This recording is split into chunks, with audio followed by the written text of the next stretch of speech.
What's up, Lions of Liberty fans? You can now support this show on Patreon and get exclusive access to bonus audio and video content, including Conspiracy Corner, Degenerate Gamblers, bonus segments with guests, and so much more. Head on over to patreon.com/Lions of Liberty.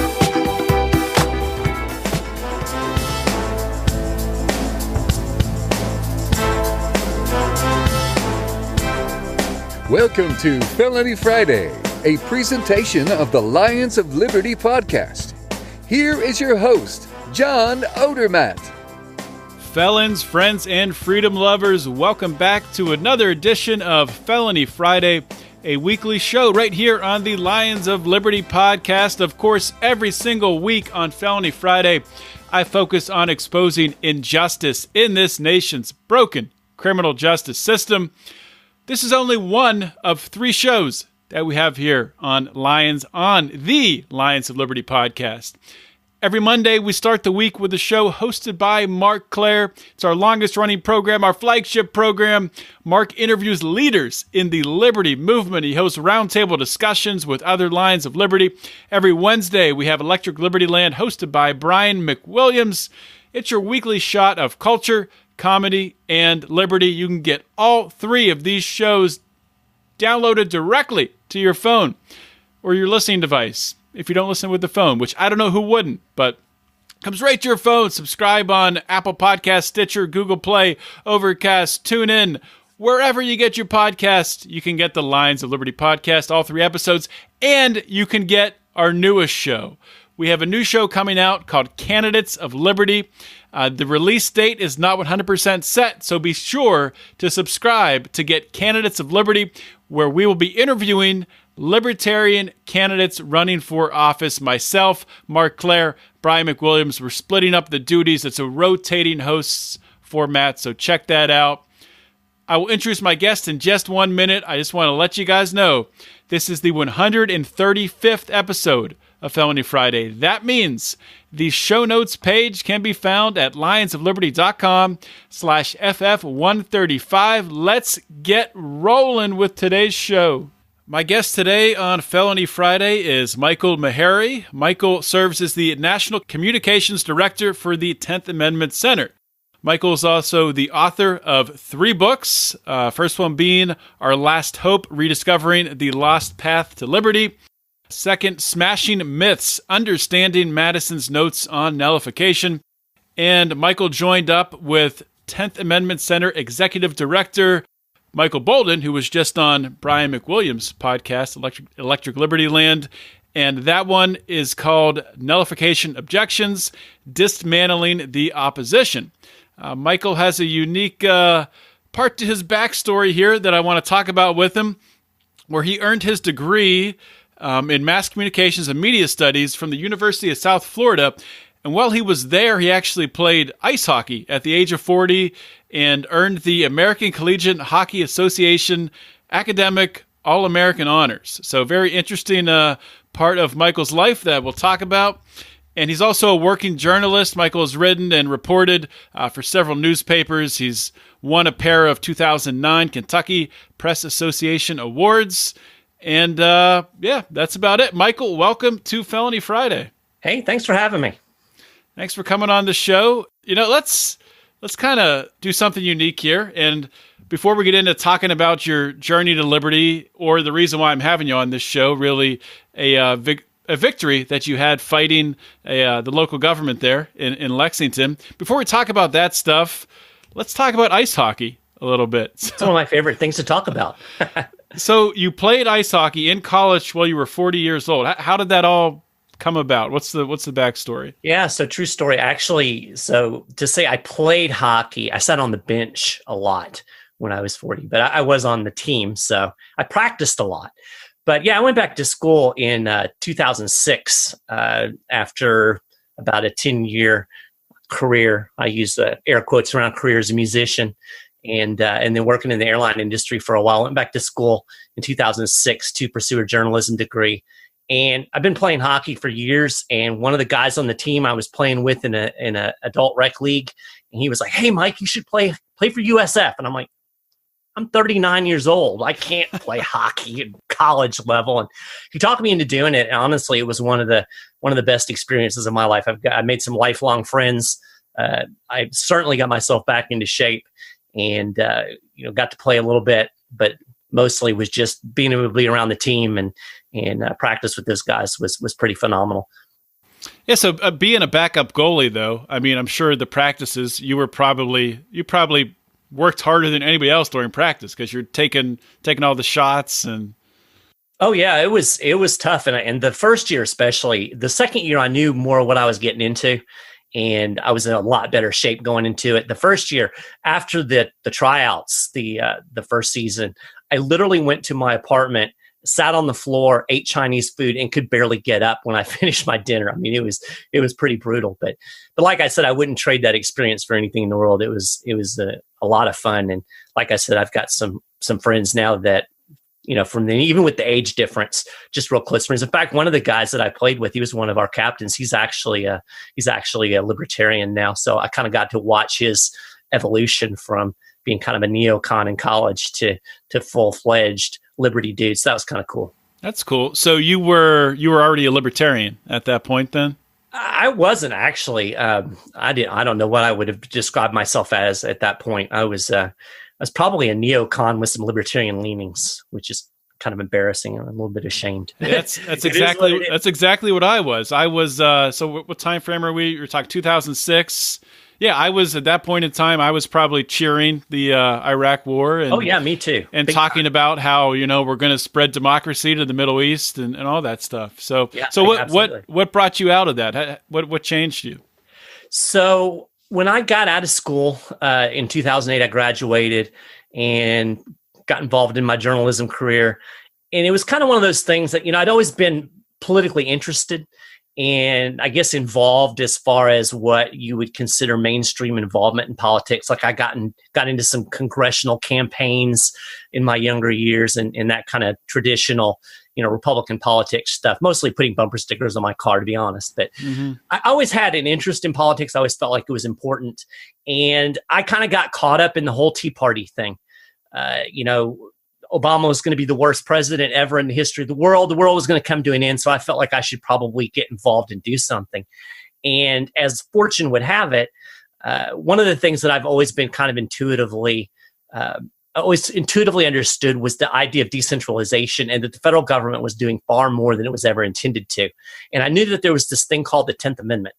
And so I started looking into that and came across the 10th Amendment Center.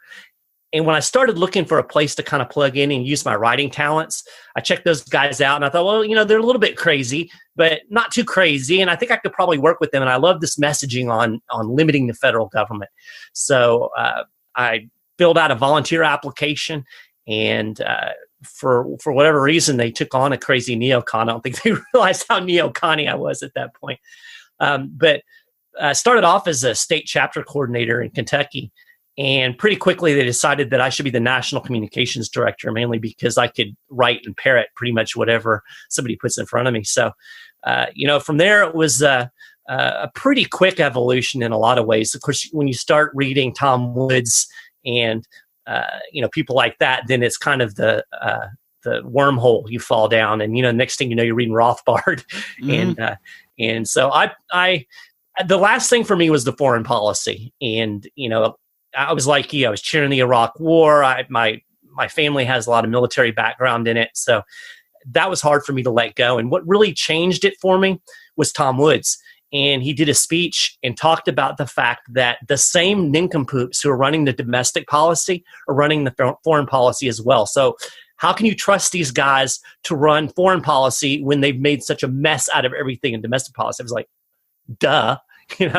And so that was kind of the turning point that got me off of that crazy interventionist foreign policy platform that I was on. Yeah, that I must have seen that same speech, or Thomas probably said it multiple times, but that really resonated with me too. But the weird thing is when I try to use that to convert other people or, open other people's minds to the ideas of liberty, and I'll just get these weird looks when I bring that up with neoconservatives or even people who I consider more conservative and libertarian leaning, but they still hold that, not necessarily diehard, this neoconservative foreign policy, but they still support intervention. They still support, they're not, looking for, really some of the people who recently have been against Donald Trump talking to Russia or talking to North Korea, which I think that's some of the best stuff that Donald Trump's doing. Exactly. but it's weird. I'll get a strange look, and you can just sense the cognitive dissonance that no one's ever said that before. I don't understand. Yeah, there's so much cognitive dissonance in politics, and Michael Bolton and I were actually talking about that this morning on 10th or Tuesday. We've got all these people that are so invested in Donald Trump that they can't see the horrible constitutional policies that he is following. And, for me, I guess it's part of not having a team. It's easier to look back and be critical and positive. I can say when the guy does something good, I'll cheer it. And when he does something bad, I'm going to criticize it. And every time I criticize Trump at all, I get all of this hate mail from these Trump supporters. How can you diss our president? And you're disrespectful. It's like, geez Louise, it's this cult of personality thing, and it drives me absolutely crazy. Yeah, I saw an interesting poll, not to go too off topic on Donald Trump, but who knows the numbers behind the poll, but it was asking people, who do they trust more? And it was Donald Trump, your family, or the mainstream media. Have you seen that? Have you seen this I've not poll? seen that poll. And it was Donald Trump, how much do you trust him? 91%. Said this was a poll of Trump supporters. 91% trust Donald Trump. Everything he says. I guess they trust him 91% of the time. I guess that's the scale. I think the family was like around 25% of the time, and mainstream media was like 5%. I had a lady the other day tell me that she didn't have a problem with the president giving $12 billion to farmers, even though it's unconstitutional, because he didn't mean it. Like he wasn't going to really do it. No, he didn't mean it. He wasn't really going to do that. It was all it's this 4D chess thing that we've got going on. So yeah, I believe the poll. It is. Yeah, and you know what? Even if it is 4D chess, I think Donald Trump does. He's negotiating, whatever. But what these Republicans fail to see is he might be successful in some of those things. Maybe he will get tariffs lifted in Europe, and there won't be tariffs in China. We'll have more free trade. Maybe that'll happen. That'll be good. But at the end of the day, he's using these tactics that Republicans, not that they have much principle to stand on right now, but after Trump, they're just going to be flapping in the wind with no direction whatsoever, which will be a great opportunity for libertarians to move in, hopefully. But well, yeah, absolutely. But to me, it's all about principle. And, our mantra at the 10th Amendment Center is follow the Constitution, every issue, every time, no exceptions, no excuses. And, our anarchist friends are all cringing right now when I say that. But, if you're going to be involved in the political system in the United States, the Constitution is the highest law of the land. If you're going to do that, we ought to follow it, right? Mm-hmm. And there's a principle involved, and it's a decentralizing principle, which is the beauty of it. But when people get so caught up in personality that they abandon all principle because their guy is doing something and they think it's going to be pragmatically good, that always backfires you at the end. When you give the federal government power to do something that you like, they're going to use that same power at some point against you. So my opinion is don't give the federal government any more power. It's got way too much to begin with. I agree with you there. And obviously, don't give the federal government more power, but you were recently made some headlines and some positive news fighting your local government there in Lexington, Kentucky, right? And take us through. I think you've won to this point. There might be challenges coming that I'm unaware of, but take us through what happened here. This had to do with some cameras that were put up by the Lexington police. How did you get involved?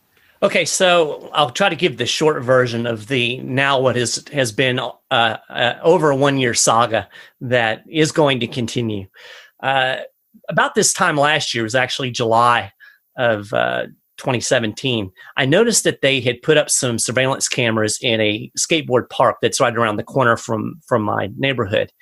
And having worked in the realm of surveillance as a policy issue for the 10th Amendment Center, it immediately got my attention because I know when you start seeing stuff, that's the tip of the iceberg.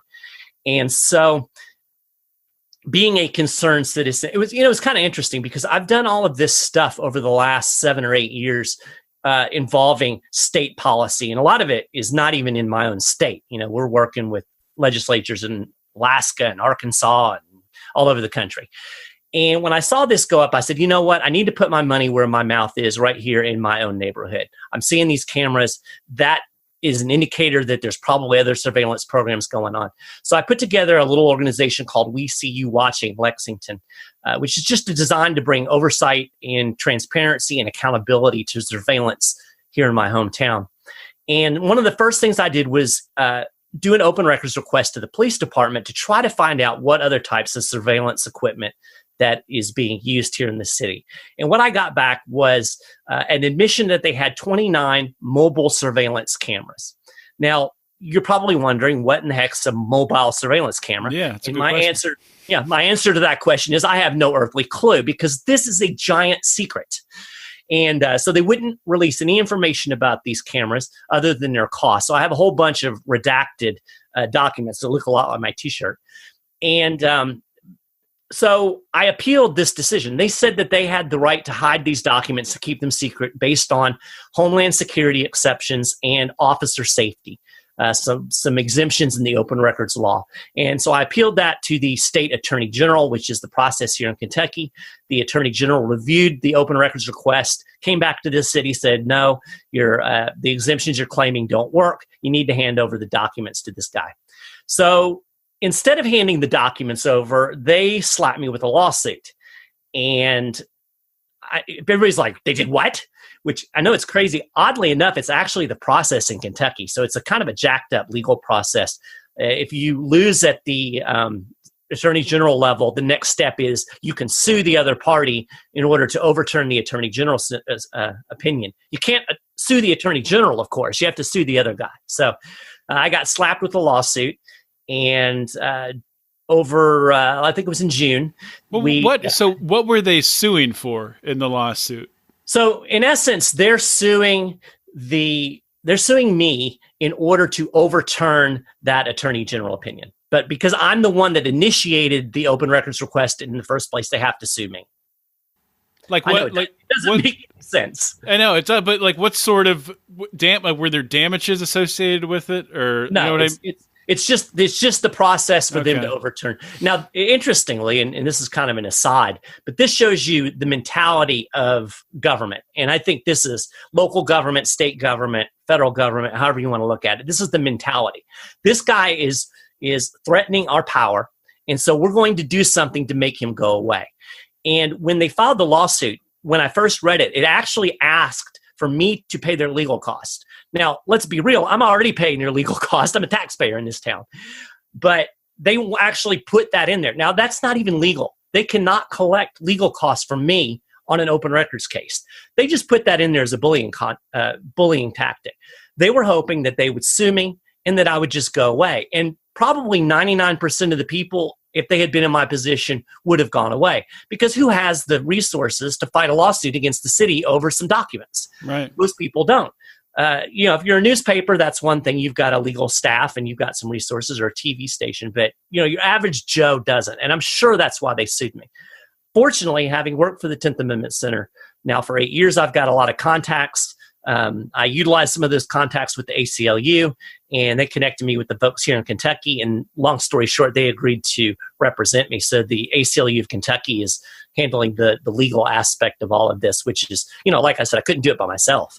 Mm-hmm. So that's been quite a godsend. And they've been absolutely fantastic. You can say what you want about the ACLU. They're really bad on some things. But on surveillance and open records and that kind of thing, they're really, really good. And they've been really, really helpful. Yeah. So back to the story. In June, we had our initial hearing, and the judge ruled in my favor. He said that, again, agreed with the attorney general that the exceptions that they're trying to use don't work, that this idea that it's officer safety is absurd, and he told him to turn over the records. Well, again, they decided they were not going to do that. There was actually, first they went back to that judge, asked for a reconsideration. So we had another hearing, went through the whole thing again. The judge said the same thing. And so now we just got notice last week that they're going to appeal to the Kentucky State Court of Appeals. So the lawsuit saga will continue to the next level. So, I don't know what in the world they're hiding, but it must be good. because they're bound and determined not to let me find out what these cameras are or what the parameters of their use are. So if this does, hopefully it does go through and you get, I guess the intent here is to get fully access to what these cameras are collecting, get the unredacted documents, right? So what do you have a guess as to what they might be hiding? Or I'm not going to speculate. Yeah. Okay. Fair enough. I'm not going to speculate at this point. Just because I'm in the middle of a legal. Yeah, for the good of it. Understandable. I don't want to get into that, but I will speculate a little bit. I'll speculate to the degree that the police department is kind of have tipped their hand a bit. I think some of the cameras probably have something to do with undercover surveillance because they've talked about informants and police officers working undercover. So I would assume maybe some of these are body worn, maybe for doing a drug deal or something. Mm-hmm. That's my guess, but we really don't know. Yeah, I mean, well, you were saying some of them, the initial ones you saw were like by a skate park, that kind of fits. These are, and I want to make sure that everybody's clear. The skateboard cameras are a completely separate issue. Okay. I know quite a bit about the skateboard park issue, and that's, they're dumb in and of themselves. And here's the bottom line of where we're going. I'm not just trying to get documents for the sake of getting documents. What we're really trying to do is we want to establish oversight, transparency, and accountability when it comes to surveillance. And as a first step, we think that every surveillance technology that is purchased by any government agency should be after a public hearing before they get it. So in other words, the police department should be required to say, okay, I want to get a license plate reader. If they're going to do that, then they should be able to tell us before they get it, how they're going to use it, how they're going to make sure our privacy is protected, how they're going to store the data, who they're going to share the data with. All of those parameters need to be created and set in place before they get this kind of technology so that the community can weigh in and say, you know what? We don't want license plate readers in this town. Mm-hmm. And so that's the ordinance that we're actually pushing for. So this is the real bulk of our activism. The lawsuit is kind of, in a way, it's peripheral. But since the city's kind of thrown this in my lap, then I'm using it to my advantage to get this issue out. And it really has helped. It really has started to create a discussion in this city, I think, about surveillance. This discussion that we're having now about these 29 surveillance cameras, we should have had it before they ever got them. And I have a suspicion that they don't really have any parameters around how they use these, because I know for a fact that when they put the cameras up in the park, they didn't have any parameters. They just kind of put them up and then it's fly by the seat of your pants. So I actually have video footage from those cameras that they gave me when I did an open records request, which is kind of creepy if your kid hangs out in that park, that anybody could go to the city and get footage of your kid, and yeah. There's all kinds of stalkery kind of scenarios that you can play out with that. That brings up a really good point. And you're talking about transparency being extremely important. I agree with you. But when we talk about police body cameras, a lot of people, libertarians, progressives probably agree on this. When we talk about police body cameras, so many people are quick to say, yeah, every police officer should wear a body camera. Well, I mean, if you think about that for a minute, do you really want that? Do you want your traffic stop when the police pull you over? Do you want that recorded on a body camera that could potentially be pulled at an open records request and then your privacy is violated? I don't know what the answers are there, but I think there's definitely some serious concerns with that. What are your opinions on that? Well, my big thing with surveillance in general, and it's become so pervasive and it's become so intrusive. And, we started to get an idea of just how pervasive it is after Edward Snowden leaked all of those documents. So we started to realize, oh my gosh, the NSA is collecting, pretty much all of our electronic chatter. They're collecting it and storing it. And it doesn't just stop there at the NSA level. A lot of the federal surveillance state is actually run, in effect, by state and local police. So they're getting this technology, drones, license plate readers, stingray devices that can track the location of a phone and even access data that's on the phone. Mm-hmm. all of these things these police departments are getting them, they enter into information sharing agreements with the federal government. And a lot of this stuff is getting dumped into giant databases. So for instance, we know for a fact that the DEA is running a license plate database where they're getting license plate information collected from all over the country, dumping it into this giant database so they can actually pull up a license plate and track, okay, it's been here and it's been here and it's been here. And when you start to think about just how intrusive knowing where you're going, how much you can learn about somebody by where they go, it's extremely, extremely invasive. So my position on surveillance is that a lot of it, I don't think police should have at all. Given that in the political dynamics we have today, that police departments are going to get their hands on some of this stuff. If they do, there should be warrant requirements, and there should be very careful parameters around how data is stored and shared. In other words, if my local cop is getting my license plate on a license plate reader, that data should be destroyed after it's used, and it should not be shared with the federal government. Mm-hmm. So that's really kind of the baseline first step.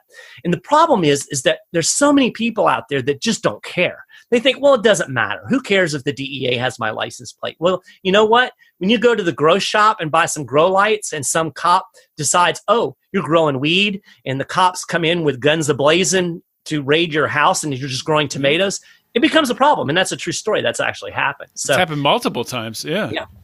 So, people just don't understand how intrusive all of this stuff is and what an impact it can have. You get I don't have anything to hide, so I've got nothing to fear. I hear that every single time I talk about surveillance. And it's one of those dumb things that nobody really believes. I mean, if you really believe that, you wouldn't put curtains on your window. You wouldn't lock your door. You would send me your web browsing history and let me post it on the internet. I've actually asked that of people before. I don't have anything to hide. Okay, send me all of your web browsing history and I'll post it on my website. Nobody's taken me up on that yet. It's not even like people say I have nothing to hide. Well, I mean, you want things that you're doing in your life to be in the proper context. You wouldn't just give all your phone conversations to someone and say, it's just take these phone conversations and take out different snippets. And I mean, you could make someone say anything you want them to, really. So it's just ridiculous. That's just such a weak defense for people to think that way. It's horrible. And I tell people this too, your idea of doing something bad and the government's idea of doing something bad are two different things. When you say I'm not doing anything bad, you mean you're not murdering anybody, you're not embezzling from your boss, and you're not beating your kids. When the government thinks about things you might be doing bad, it's pretty much anything that is a threat to their power. So if you're politically active at all, you are potentially a target, because if you're doing something that undermines power, governments don't like it, and we have a long history of governments using things like surveillance against people that they disagree with their political activity, whether it be Black Lives Matter or Tea Partiers or anti-war activists or whatever. And so you may well have something to hide and you just don't even realize it because you're not defining properly what the government considers bad things. Absolutely. And I mean, I think it's so important. I'm a member of the Libertarian Party. I know you've recently been considering becoming a member of the LP. I'm not sure where you stand on that. I'm not going to pressure you here, but I say this to other libertarians that it's so important for us, and it's kind of counterintuitive, but it's more important for libertarians to follow these rules that the FEC puts out there for campaign finance and all this stuff. Because if we slip up on just one little bit, they're looking at us. I mean, the Republicans and Democrats do not want libertarians to have anything to do with politics. They don't want them on the ballot. So it is so important for us to do everything absolutely 100% to the T, which makes it much more difficult when you have Republicans and Democrats who really control the process and can kind of bend the rules and flex the rules just a little bit. But or change them. Or change them, yeah. Right. Yeah, but absolutely. That's the world we live in today. So, Michael, I just want to give you the opportunity to talk about some other things that you're working on, some other things that you have going on at the 10th Amendment Center. Well, we're kind of in we call it the slow season, which it isn't really slow, but it's time that we do a lot more research and projects like that and trying to get things revved up for the next state legislative session, which they usually all start in January. So for us, our nose to the grindstone months are January, February, March, April. That's when we're really doing the most of our work as far as activism goes, working with state legislators, working on getting nullification bills introduced and passed, trying to use state power to undermine the horrible federal overreach that's going on. So that's kind of where we are at the 10th Amendment Center right now. If you are watching this and you're wondering what in the world is he talking about nullification, basically this is just the idea and the strategy of using state power to nullify or stop the enforcement of federal actions. And it could be anything from guns to healthcare. Probably the most successful aspect of this we've seen is the legalization of marijuana. We now have 32 states that have legalized marijuana in some way, although the federal government still claims to maintain complete prohibition. What we find happens is when states ignore what the federal government is trying to do, the federal government can't do much about it because they lack the resources, the personnel, and the political will to really follow through on what they want to do. So when you have 32 states that have effectively legalized marijuana in some form or another, there's no way that the DEA can do anything about that. The genie's out of the bottle. So we try to take this marijuana strategy and apply it to anything the federal government is doing and work to get states to not enforce federal gun laws, to not implement Obamacare, to stop enforcing EPA mandates, to do all of these or stop doing all of these things the federal government wants them to do. So it's a great strategy. It's proven. And if you're interested in learning more about that, check out 10thamendmentcenter.com. And you can see what we're doing. You can see all the different issues we're involved in. We also do a lot of constitutional education. I know a lot of libertarians are like, oh, Constitution, and they start quoting Spooner at me. And I get it. But I think given the political dynamics, the world we live in, like I said earlier, the Constitution is ostensibly the law of the land. And it does provide a tool for decentralization. And as I said before, I believe that centralized power is the greatest threat to liberty. I don't like states. Obviously, I don't like local governments either. I think all governments suck. But I think it's worse when you have one big government doing everything and nothing below it. At least when you have states and local governments, there's some competition and you can, worst case scenario, move jurisdictions. Mm-hmm. So I think this decentralization concept is powerful. It's a powerful path to liberty. And one of the best ways to do that is simply use the legal system and the Constitution as it exists. It gives us the power to push back against federal power. And that's what we're doing at the 10th Amendment Center every day. And it's been effective. I've really seen a huge jump in our success over the last couple of years. So I'm excited about it. So you would consider yourself an anarchist now? Yeah, I don't know if I can say that too loud. No, yeah, I'm. How long did it? I'm just curious. How long did it take you to become an anarchist after starting to work at the 10th Amendment Center? You know, it's hard for me to look back over the timeline and really pinpoint when that happened. It was kind of an evolution of things, and I'll be honest with you. Part of it has to do with my Christian faith. Mm-hmm. I started trying to reconcile my faith with my political ideals, and and that was especially true with the war stuff. You know, on the one hand, you've got Jesus saying, "Love your enemies," and over here, I'm saying, bomb Iraq. Well, one of these things is not like the other.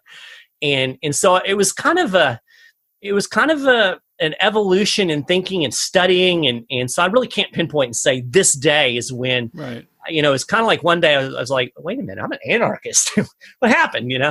And it's been a few years. It's been a few years now that I would say that I've been all in as far as that goes. I hate the term anarchist too because of the connotation. So do I. Yeah. I wish I could figure out a better term for it. I don't know what it is. Sometimes I say voluntarist, but then people look at you cross-eyed because that doesn't mean anything to them. Yeah, well, it's kind of like the opposite. So you have the word anarchist, which just has this terrible label attached to it of people dressed all in black with masks on, right, smashing windows of Starbucks.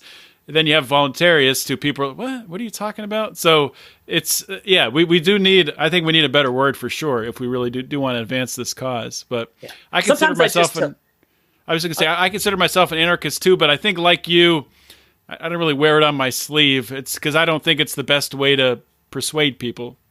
Yeah, I mean, I love to talk about it, and I have a website, godarchy.org.